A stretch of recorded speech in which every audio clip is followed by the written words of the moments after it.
জাতীয় নাগরিক পার্টি এনসিপির দক্ষিণাঞ্চলের মুখ্য সংগঠক হাসনাত আব্দুল্লাহ ও বিএনপি নেত্রী রুমিন ফারহানার মধ্যে সাম্প্রতিক সময় চলা দ্বন্দ্ব বুঝে এবার কাটতে শুরু করেছে। মিলছে রাজনৈতিক সৌহার্দ্যের আভাস।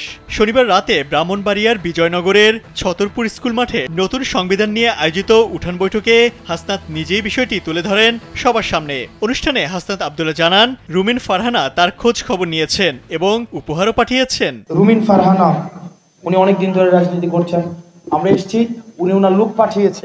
এ সময় হাসনাত বলেন, আমাদের মধ্যে কিছু ভুল বোঝাবুঝি ছিল। আমরা তার এলাকায় এসেছি শুনে লোকজন পাঠিয়ে খোঁজ খবর নিয়েছেন। আমাদের জন্য তিনি কিছু উপহারও পাঠিয়েছেন। এটি রাজনীতির জন্য একটি পজিটিভ বার্তা, আমরা অবশ্যই স্বাগত জানাই। হাসনাত আব্দুল্লাহ আরো বলেন, বিগত 17 বছর বিএনপি জামাত সহ যারাই আওয়ামী লীগের বিরুদ্ধে ন্যূনতম কথা বলেছে তাদেরকে বাড়ি থেকে ধরে নিয়ে গিয়ে সেফ হাউস নামক কারাগারে রেখেছে। এই ধরনের নির্মম কর্মকাণ্ডের পরিবর্তন দেশের মানুষ এখনো দেখেনি। এই অবস্থায় কোন বিশ্বাস ও ভরসায় দানবীয় ব্যবস্থার কাছে সবকিছু ছেড়ে দেওয়া হবে?